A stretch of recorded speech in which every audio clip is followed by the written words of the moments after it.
Napapanahon ng araw ngayon para gumawa ng aksyon ng SMB para sa mga panibagong players na kukuhanin nila bilang panibagong asset sa kanilang team. At tuluyan na ngang itapon yung mga veteranong player na hindi na nga raw nagiging effective sa kanilang team next season. Yan kasi yung nauugnay na report mga pare ko about sa rebuilding na gagawin nitong SMB. At itong owner mismo ng Star Horse mga pare ko after na mabili ang prangkisa ng Terra Firma Jeep nagpahayag na sana nga raw wag i-trade ng Terra Firma ngayon yung mga asset player nila sa SMC at mga MVP teams. Lalo't wala pa nga raw sa kanila ang rights para hawakan itong Terra Firma ngayon at ayon rin mismo na wala silang balak na maging isang farm team sa pagpasok next season.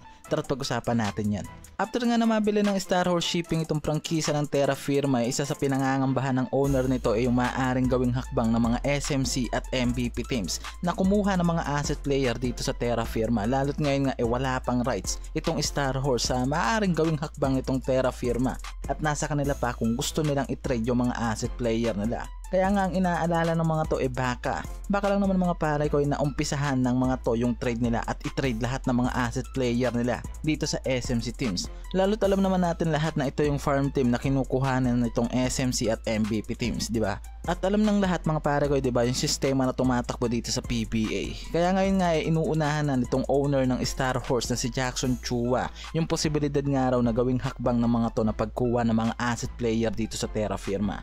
At ayon rin mismo sa kanya na sana nga raw wag i-trade ng Terra Firma yung mga players nito, lalo pa wala silang control ngayon sa team na to.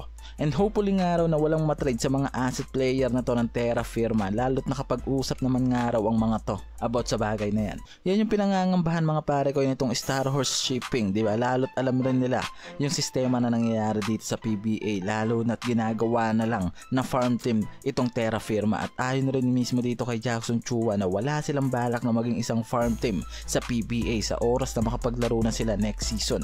Ito ay paniguradong magiging isang competitive team at mas magpapalakas pa sa kanilang kampanya, kaya asahan natin ang isang panibagong team na competitive at magiging isang contender next season.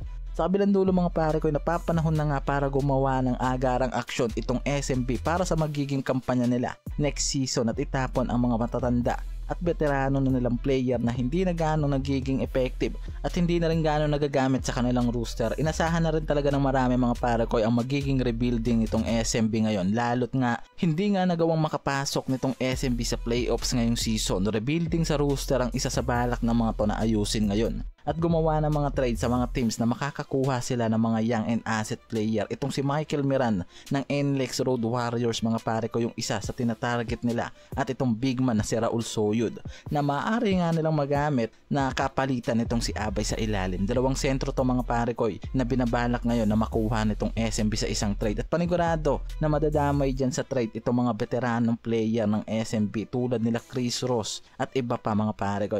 Yan yung plano at binabalak ngayon itong Birmin na magiging rebuilding pagdating sa kanilang roster mga pare ko, at paniguradong kasama sa trade na mangyayari dyan yung mga veterano nilang player na hindi na ganon nilang nagagamit sa roster at nabibilang na nga lang raw yung oras ng mga yan dito sa Birmin.